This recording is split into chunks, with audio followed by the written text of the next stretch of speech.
Il est 15h30 ici à Paris, 15h30 à Brazzaville. Bienvenue dans votre page Afrique. Aujourd'hui, plein phare sur la République du Congo, travel ban, situation intérieure, guerre en République démocratique du Congo, Libye. Beaucoup de sujets à évoquer avec notre invité. Bienvenue.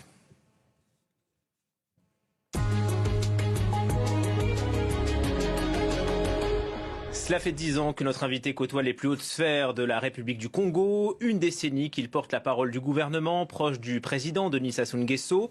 Il est aussi ministre de la Communication et des Médias. On a beaucoup de questions à lui poser sur le travel ban de Trump, le positionnement de son pays dans la guerre en cours dans l'est du pays voisin, la République démocratique du Congo, et plus globalement sur les nouveaux équilibres mondiaux. Bonjour Thierry Mungala, merci d'être sur France 24.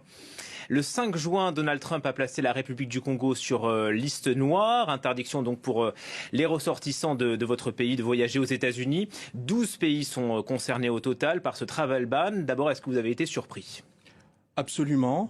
Bonjour d'abord. Merci. Et nous avons été effectivement surpris parce que il n'y a aucune corrélation entre l'événement qui semble malheureux, un attentat dans le Colorado, qui semble avoir été à l'origine de cette mesure, qui touche ces 12 pays, dont le Congo. Il n'y a aucune corrélation parce que tout simplement, le Congo n'est pas un pays terroriste et n'abrite, bien entendu, aucun terroriste. Deuxièmement, une fois que nous avons lu le décret, parce que ce décret contient, pour chaque pays, les raisons pour lesquelles il est l'objet du travel ban. Pour ce qui concerne le Congo, il est dit qu'il s'agit pour l'essentiel, je dis bien exclusivement, du niveau de dépassement, du taux de dépassement des Congolais qui ont obtenu des visas et qui, pour des raisons diverses, demeurent aux États-Unis. Vous comprenez bien que d'un point de vue du gouvernement, nous n'avons aucune maîtrise sur les motivations qui amènent nos compatriotes ayant obtenu ces visas à rentrer après un dépassement ou à ne pas rentrer du tout. La principale raison de l'administration américaine, c'est de protéger les États-Unis des terroristes étrangers, vous l'évoquiez, et d'autres menaces à la sécurité nationale. Ça veut dire que dans l'esprit de Donald Trump, le Congo est une menace pour les États-Unis. C'est provocateur pour vous ? Non, je crois que, je le répète, le président Trump et son administration n'ont pas l'habitude d'utiliser des euphémismes ou des circonlocutions. Quand ils ont, je crois que l'actualité depuis plusieurs mois nous le démontre, quand ils ont quelque chose à dire, et parfois pour des États autrement plus puissants que le nôtre, ils n'hésitent pas à utiliser les mots et appeler un chat un chat. Dans notre cas, il s'agit tout simplement de ce dépassement, de ce niveau de dépassement sur la présence aux États-Unis après avoir obtenu un visa. Pour ce qui concerne notre pays, et je crois que l'actualité du Congo depuis des années, voire des décennies le démontre, nous sommes un pays paisible, nous sommes un pays en paix. Mais c'est une punition collective. C'est une punition collective qui va toucher toutes les Congolais et les Congolaises désireux de se rendre aux États-Unis. Voilà pourquoi nous sommes, le gouvernement, par les canaux diplomatiques, l'ambassadeur des États-Unis au Congo et l'administration elle-même à Washington, nous sommes entrés en relation, en discussion, et nous espérons qu'au terme de ces discussions, notre pays sera exclu de cette liste qui, si j'ai bien compris, doit être réévaluée tous les 90 jours. Donc il y a un dialogue aujourd'hui avec les services américains pour sortir du travel ban. Tout à fait, parce que l'idée, c'est laquelle ?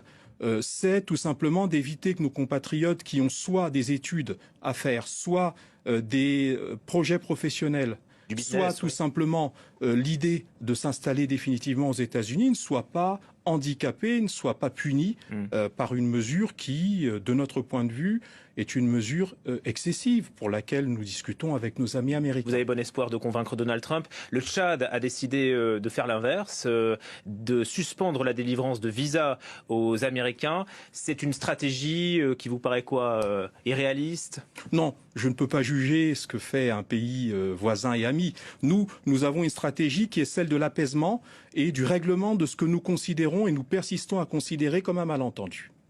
Bon, allons sur un autre sujet, Monsieur le Ministre. La guerre qui se poursuit chez votre voisin direct, la République démocratique du Congo. L'Est de la RDC est sous la menace des rebelles du M23, groupe soutenu par le Rwanda. Ils tiennent depuis des mois deux grandes villes congolaises, dont Goma. Comment est-ce que la République du Congo se positionne-t-elle ?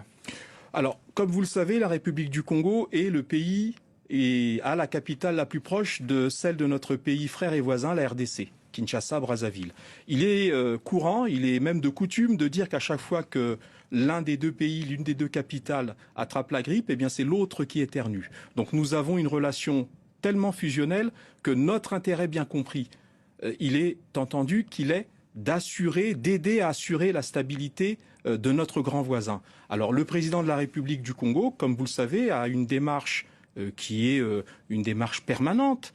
Il y a aujourd'hui en Afrique des médiations qu'il mène, par exemple au nom de l'Union africaine en Libye. Il en a mené d'autres dans d'autres pays de la sous-région, en Centrafrique ou ailleurs.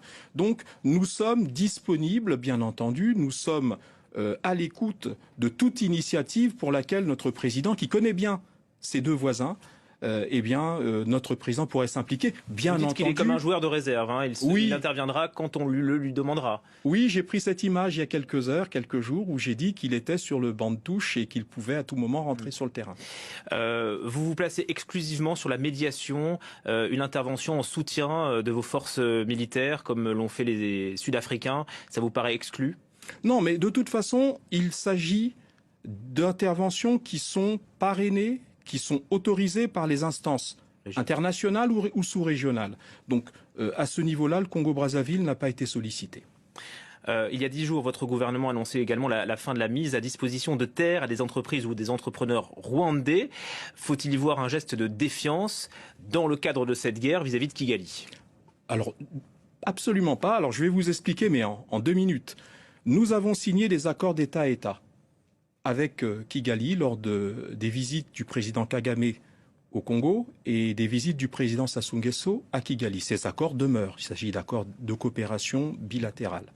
Maintenant, il y a, dans le cadre de cette coopération essentiellement économique, un certain nombre d'accords liés à la mise à disposition de terres, soit pour faire de l'agriculture, soit pour nous aider, nous, le Congo, à produire du biocarburant à travers le ricin.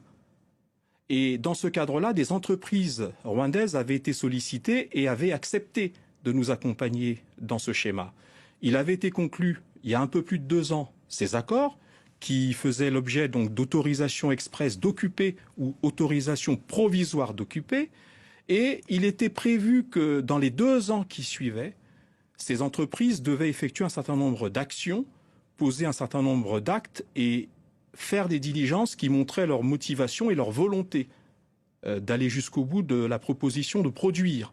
Eh bien, ces accords voyaient leurs échéances respectives arriver à terme le 8 décembre dernier. C'est-à-dire qu'il y avait cette condition qui faisait que ces entreprises devaient accomplir ces diligences au plus tard le 8 décembre 2024, 2 ans après. Donc ça n'a rien à voir avec le conflit. Cela n'a rien à voir avec le conflit, cela ne remet pas en cause notre coopération avec notre partenaire rwandais pour ces questions économiques, mais il y avait une démarche juridique particulière pour ce qui concerne ces terres. Ces accords sont devenus caducs. Mais vous dites clairement que le Rwanda est l'agresseur et il soutient le M23 ?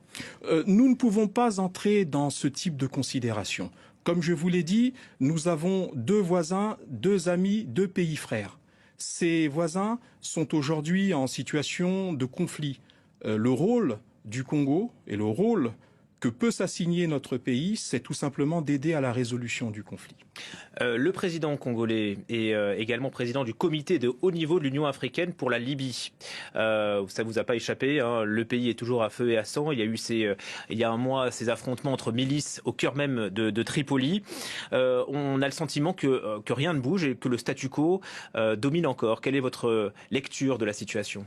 Bon, il faut quand même, mon cher ami, que nous nous rappelions que ce dossier libyen, la destruction de l'État libyen, a été l'œuvre d'interventions étrangères il y a quelques années. Vous parlez de la France et des Britanniques. Nous parlons de cette intervention extérieure qui aujourd'hui a détruit l'État libyen et qui oblige tous les pays soucieux que nous trouvions une solution pour rétablir la Libye dans ses fondements étatiques, ses fondements politiques et ses fondements sociaux. Eh bien, tous ces efforts doivent aller dans le même sens. Et c'est extraordinairement compliqué dans un pays fragmenté, et c'est ce que le président de la République, le président Denis Sassou Nguesso, s'efforce de faire. C'est extrêmement compliqué de rassembler ce qui est autant éparpillé. Mais on a le sentiment qu'il est face à une mission impossible. C'est une mission difficile. Elle prend du temps, mais je connais la volonté et la motivation du président de la République, son habileté, son expérience. Et je pense qu'il arrivera au bout de ce dossier. Il avait annoncé une conférence interlibyenne, elle n'a pas eu encore lieu, visiblement. C'est pour les raisons que je viens d'évoquer. C'est une situation complexe, un pays fragmenté, une classe politique qui aujourd'hui ne parle pas toujours le même langage. Donc il y a un travail qui est fait aujourd'hui pour faciliter la tenue de cette conférence. Un mot, monsieur le ministre, de votre pays. C'est vrai que dans le chaos ambiant, on parle très peu de la République du Congo, et pour cause, ça semble être un îlot de stabilité. Pour quelle raison ? Parce que le pays, aujourd'hui, dans ses fondements, considère que le gouvernement, l'État, les pouvoirs publics vont dans le bon sens, malgré les grandes difficultés que nous connaissons. Vous savez que nous avons des difficultés sociales, un peu comme dans de nombreux pays africains, des difficultés liées à l'emploi des jeunes, qui aujourd'hui est une des priorités du gouvernement, des difficultés liées à la fourniture de certains services publics essentiels, l'électricité, l'eau. Il s'agit là effectivement de grandes difficultés, mais pour l'essentiel, je crois que notre peuple, dans sa sagesse, considère que nous allons globalement dans le bon sens et dans la paix surtout, parce que la paix est un préalable, est une nécessité. Est-ce que vous sentez monter le sentiment anti-français chez vous, comme on l'a pu le voir dans le Sahel, ou pas vraiment ? Écoutez, le sentiment anti-français, pourquoi y aurait-il un sentiment anti-français dans notre pays ? Nous sommes un pays qui a une histoire, une longue histoire avec la France, que ce soit depuis l'indépendance ou même depuis les quelques dernières années. Nous participons à un certain nombre d'institutions communes. Nos compatriotes parlent cette belle langue avec laquelle aujourd'hui nous échangeons, le français. Nos compatriotes, notamment les plus jeunes, cherchent parfois, on parlait des États-Unis tout à l'heure pour des projets estudiantins, pour nos autres jeunes cherchent la possibilité souvent de venir poursuivre leurs études en France.